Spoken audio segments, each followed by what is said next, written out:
Hello, HMS Bobcats. Welcome back to another week. The Helena Middle School on this week's Bob lesson. Talking about the power of the bystander. These were videos that I found last year on an anti-bullying movement. I want to bring to everybody's attention today the importance of knowing right from wrong, and when you see wrong, speaking on it. Our culture, our society, our school is only going to be as strong as each individual people who are socially policing things themselves. If you stand up to something that is not right when it's directed at somebody else, that is something that adds to the positive culture of our society. So on that note, I'm going to let this rock and roll. Hope you guys go out, make it a great week, and I hope we all find the strength to stand up against things that are wrong. Make it a great week. One other final note real quick. Thank you for all of you guys that went in, guys and gals that went in and voted on Topic Tuesday. Thank you for the feedback. Again, that's on the HMS page. You go to About, you go Counseling Staff, go to Mr. Flato, vote Topic Tuesday. We are preliminarily, hopefully planning that for next Tuesday during Advisor. Stay tuned to next week's Bob lesson for more information. Thank you. All right, so let's start by talking about what is a bystander. For some of you, you've probably never heard that term bystander before. A bystander is someone who is in the same physical environment and is witness to disrespectful behavior from one party targeted at another. A socially responsible bystander, which is what we're really pushing for everyone to be, is someone who recognizes when something is wrong and acts to make it right. When we stand up for what is right, and do our best to help support and protect someone else who's being disrespected, we are being socially responsible bystanders. As a bystander, you are either part of the solution or you are part of the problem.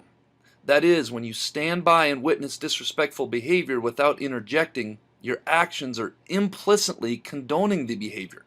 Even though you don't come out and say that is okay, or you don't take part in it, by doing nothing, your behaviors imply that is the norm, or that is socially okay to do. When you interject yourself into this situation and respectfully advocate for the person being disrespected, you are acting as a socially responsible bystander.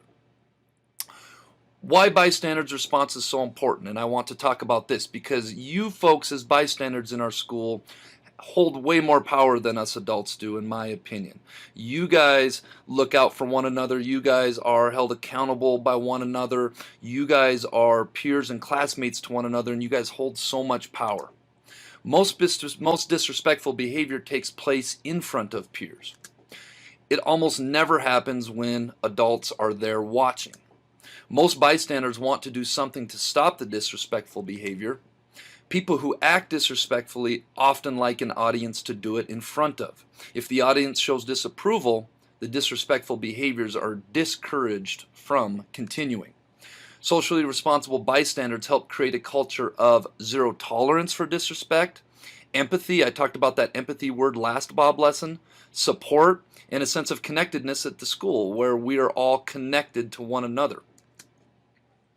So I have a little diagram here I drew up, and if you look on the left, you'll remember I don't like to use that term bullying. I like to use the term disrespectful behavior. So whoever is exhibiting that disrespectful behavior, and you can see the top arrow, it's pointed at the victim.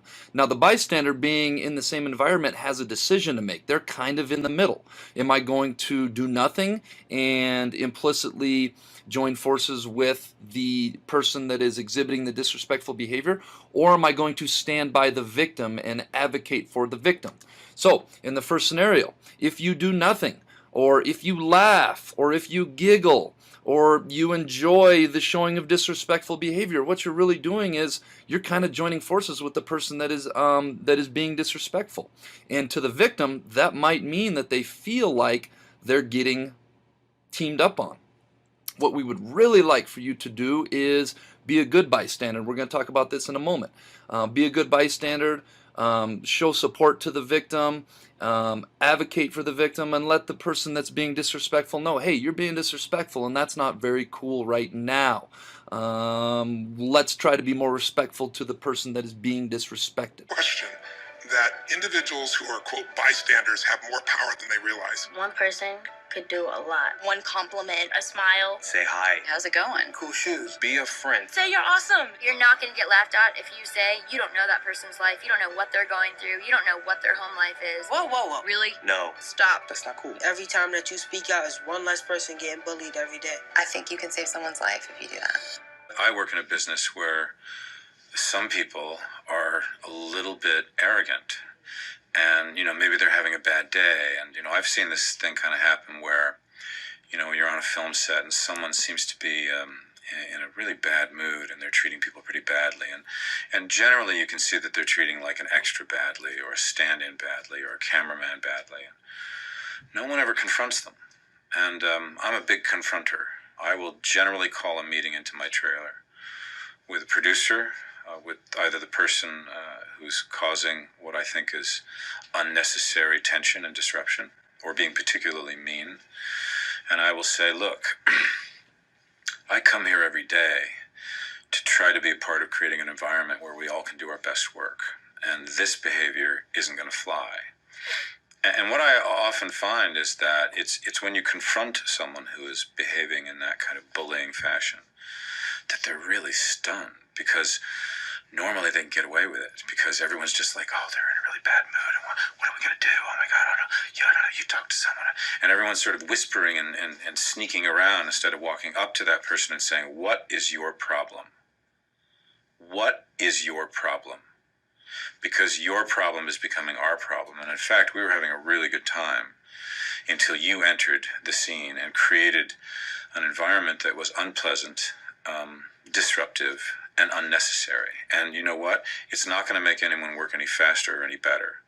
The ways in which you get people to work faster and better is to treat them as equals and to treat them as people who care about their work and you care about your work. And, it's only when people come together that you can accomplish something. Hey, if you're on the sidelines and you see another human being hurt, physically, emotionally, do something. Even if it's as simple as being their friend, reaching out, smiling, inviting them to sit with you at lunchtime, giving them a support system so they don't feel so alone, so they can build up their confidence a little bit and feel more accepted and feel a little bit safer in the world. I'm not asking for somebody to step in and start slugging away at a bad guy. That's obviously not the way to handle the situation.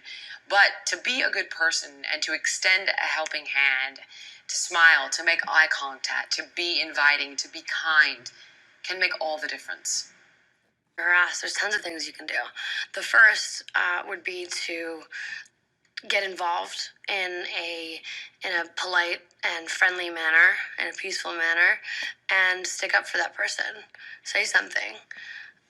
Because it is kind of, especially when someone's saying something to you, when you're ganged up on, you feel alone, you feel scared, and you feel helpless and weak. So support system, showing your support for someone else and feeling supported by people is one of the first steps and the biggest steps towards destroying and demolishing bullying altogether. And so that's why I think whether you know someone or not, it's incredibly important to know whether you would like something being said or done to you in the same kind of manner. And if you see that and it's not something you like, then get involved and get in there and help them. All right, this week's quote of the week comes from none other than the Reverend Martin Luther King Jr. And he said, and I quote, "Injustice anywhere is a threat to justice everywhere." And I love this quote so much, and I think it ties in perfectly with being a great bystander, because essentially what he's saying is injustice or disrespectful behavior anywhere, letting that be anywhere, is a threat to justice everywhere, is a threat to being disrespected by everyone. If you think about it like a garden, if you allow weeds or unwanted vegetation or weeds growing in your garden, if you let any of those take root in your garden, even if it's in the parts where it's not affecting the carrots or the cucumbers or the corn or whatever it is you're growing, eventually it's going to spread and it's eventually going to take over your garden. It's going to choke out the good stuff that you want growing in your garden. It's going to steal all the nutrients from the corn, the tomatoes, the potatoes, everything you have growing in your garden. So essentially what this quote is saying is that we shouldn't let it happen. We should never condone it. We should never allow disrespectful behavior, because injustice anywhere is a threat to justice everywhere. All right, let's give away some jelly beans. This week's Jelly Bean Question of the Week winners. We got Iris Major Payne, Jackson Lee Marion, Josie Reynolds, Addie Russell, and Solomon Rutherford. The correct answer was 6. If you looked at those numbers, the number kept doubling. And so it went from 128 to 25, and then 6 was the missing answer. All right, this week's Jelly Bean Question of the Week, we've got where math meets English. That's going to be your hint.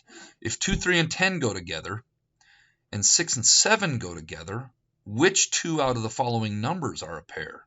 1, 4, 5, 8, and 9. So 2 of those are a pair. Which 2? All right, Bobcats, let's make it a great week at the Helena Middle School.